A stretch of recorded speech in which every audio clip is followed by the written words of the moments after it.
This Saturday from Saudi Arabia, WWE presents the Crown Jewel PLE. We have a bloodline, the OG bloodline with the tribal chief and the Usos reunion. We have two championship matches for the WWE Crown Jewel Championship, two other title matches, and two personal feuds, as this is the first time since SummerSlam and the first time this year that on a WWE PLE we are having a seven-match card. So I think WWE is experimenting with the longer match card. It's what fans have asked for. There's been a lot of complaints about the five-match card, though not necessarily from me. So without further ado, let's start it off. Let's start with the match that I don't, to be honest with you, I thought could have been on Raw or SmackDown, but they're giving women another match here in Saudi Arabia. The Fatal 4-Way match for the WWE Women's Tag Team Championships, where the champs Bianca Belair and Jade Cargill, they take on Io Sky and Kairi Sane of Damage Control, Lash Legend and Jakara Jackson from NXT, and who, in my opinion, will win this match and become the new Women's Tag Team Champions, Chelsea Green and Piper Niven. We have a SmackDown representative, a Raw challenger, and an NXT challenger taking on the champions in a Fatal 4-Way. And WWE reminded us this week that Bianca Belair and Jade Cargill, they lost to Fire and Dawn as well as Damage Control in that Pure Fusion Collective in that triple threat match at Clash of the Castle. I do think what this match shows is WWE has done a better job at building up the women's tag team division. Though again, I still don't think it's great. I don't think that you can get Jade Cargill and Bianca Belair to lose the titles in a one-on-one match. So this is a way, in my opinion, to get the championships off of Jade Cargill and Bianca Belair. Maybe you give them a rematch around the Royal Rumble. They lose. It sets up a heel turn for one of two ladies here for a match of WrestleMania 41. But I just think that, Damage Control has held the titles before. I know that Io Sky and Kairi Sane are baby faces now. They're still not a great promo to me. I think they're missing the mouthpiece of the group in Dakota Kai. And obviously, as I mentioned, I think Damage Control has sort of been washed ever since Bayley left the group, around the Royal Rumble last year. I think in terms of Lash Legend, Jakara Jackson from NXT, I don't think that that's their official call up yet. I think they still need some time from NXT. I don't see them holding the titles. And Chelsea Green has just been so great. Chelsea Green, as the great former WWE Raw ring announcer Samantha Irvin would say, her feud with Michin was great. The garbage match, which is incredible entertainment.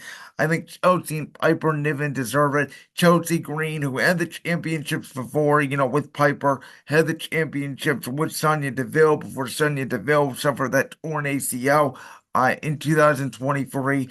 I want to see Chelsea Green and Piper Niven and really Chelsea here carry the women's tag titles to new heights. Seth Rollins and Bronson Reed. This feud really started, the night after SummerSlam, where Bronson Reed made an impact, came down to the ring, delivered six tsunamis to Seth Rollins, which really felt like, Bronson Reed's breakout moment. Did the same thing to Miz and R-Truth in multiple weeks. And after a feud with Braun Strowman that ended in that last monster standing match, that's when Seth Rollins made his return to curb stop Bronson Reed on steel steps to cost him the final match in that rivalry and instead of this match here at Crown Jewel. These two men have been brawling all over the parking lot in recent weeks, including a Death Valley driver off the production truck for a table this past Monday on Raw. I think this is just going to be a car fest. It's probably going to be a disqualification match. I don't think anyone's going to win this match. I could see a scenario where Bronson Reed misses a tsunami. Maybe Seth Rollins attempts, a diving curb stomp off the top rope. He doesn't connect. This just turns into a massive brawl. It's a disqualification. And we get, a blow off match either at Saturday night's main event or on an episode of Monday Night Raw where it's very similar to the last Monster Standing match. Maybe we get another stipulation, false count anywhere or something like that, where these two men just destroy the entire arena. Again, I think Brunson Reed over the last couple months, he's really broken out. His promo has really gotten better. And I think for Seth Rollins is a different challenge for him. He's been involved in so many title feuds over the past year and always seems to be involved in bloodline stuff to be able to elevate Brunson Reed. And, for these two guys have such an encouraging non-title feud. It's really encouraging to see, in my opinion. And this match was supposed to be, at Elimination Chamber in February for the World Heavyweight Championship. If Brunson Reed, obviously his wife did not get pregnant, and then if Seth Rollins did not injure his knee. So I'm excited to see this. Then we'll get the U.S. title match. This is again following up on the Andrade Carmelo Hayes, who initially were just having a 7 game series to see who was better. Then it turned into, number one contender opportunities for the U.S. Championship, where both men failed to take down the champion, L.A. Knight. Yeah. Of course, the man that says yeah went in that special guest referee outfit in match 7, took out both men to not give either men a U.S. title opportunity, which was a little bit heelish for LA Knight, even though I do think it fits his character, obviously. I do think that here for the U.S. Championship, listen, I don't think LA Knight should lose the title yet. I think he's had a very entertaining championship reign. I think he's doing the best he can with the limited resources he has on the blue brand in terms of the mid card.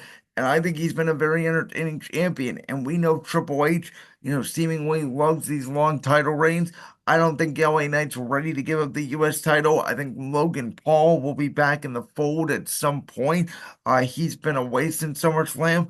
I think eventually we're going to get a rematch between those two. So I think Andrade and Carmelo Hayes, their focus will be on each other. I do think the one thing that 7 game series did was elevate both men. I thought it was, maybe 7 of Andrade's best matches, especially in his return to WWE. Finally gave Carmelo Hayes something to feud over since he was so well touted at the top of the draft in May. I think him and LA Knight, there's a program there. I thought AJ Styles was obviously going to move into his retirement tour until that knee injury happened. Would that have involved a little more of a feud with Carmelo Hayes, and we could have seen a more heel Andrade against LA Knight, where I think Andrade does fit more as a heel. I don't know. I think a BFT here to both men in a very fun match, but the man that says, yeah, will win and retain the United States Championship. Very personal feud up next between Randy Orton and Kevin Owens. We all know the story here. These two guys have been buds for months, battling the bloodline after they battled Logan Paul over the United States Championship at WrestleMania. They've been tag teaming for months, but Kevin Owens was disgusted at the fact that Randy Orton would back the fact that Cody Rhodes teamed with the Tribal Chief, the OTC, at Bad Blood. This obviously all started after Kevin Owens lost that championship match to Cody Rhodes at Bash in Berlin over Labor Day weekend. And the way they set up this match was, the fact that Triple H was trying to protect Randy Orton, the man that he mentored all those years way back in Evolution from Kevin Owens. And this is a return of Kevin Owens from the 2015-2016 version of NXT when he would powerbomb everybody on the apron, but yet even more dangerous. And this is the RKO versus KO. This is a feud that I've wanted to see for so long, dating back 4 or 5 years, even for a championship, I thought at some point. But I think ultimately this will be, Kevin Owens where he cements himself. Maybe he does a pop-up power bomb where he kayfabe takes out Randy Orton's back. Orton has done a great job selling his back injury that he returned after 18 months. I think the fact that they brought it up again as one of the reasons why Triple H did not want Kevin Owens and Randy Orton to have this sanctioned match. KO goes off the deep end. Um, delivers a pop-up powerbomb to Randy Orton. Maybe there's not a finish in this match. Maybe there's a disqualification of some sort or whatever, and KO does it after the match. Or there's potentially a scenario where KO does it and then pins Orton to win the match. I could totally see a stunner going into an RKO. We know Orton just sells a stunner right into an RKO. I think that would be a sweet spot. But in the end here, I think KO wins. I think he takes out Orton. The American Nightmare gets pissed off, and we get, Evan Owens versus Cody Rhodes at Saturday night's main event, which will lead to some scenario here where Orton gets involved. Orton gets pissed off at Cody Rhodes even as well, and we get a triple threat between those three men down the line. Now, for the Crown Jewel Championship, let's first start with the woman, where two heels will go at it. Nia Jax will take on Liv Morgan. In my opinion, it's a very interesting matchup because of the size difference, obviously, with Jax, who's been a dominating champion. You have Liv Morgan running away from everybody.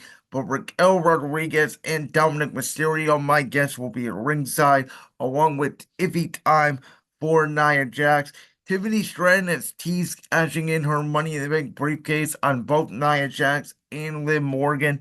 There will probably be another tease on Liv Morgan at some point in this match.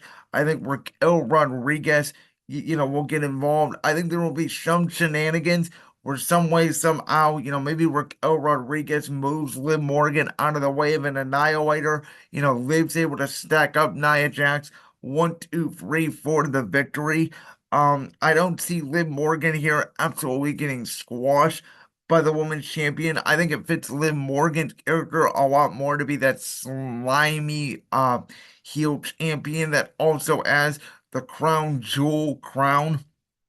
Who knows? I don't know if WWE wants those belts on both Raw, instead of one on Raw, one on SmackDown, though I don't know if they're going to be able to carry around those belts the way they carried around the of the Ring and the Queen of the Ring crown.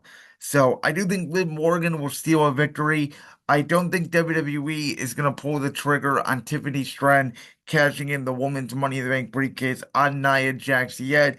Obviously, I think she'll try to. I don't think there will be an official attempt. On the men's side, then, Cody Rhodes and Gunther. I do wonder, there is this tag team match between Cody Rhodes and Randy Orton against Gunther and Ludwig Kaiser on SmackDown this coming Friday.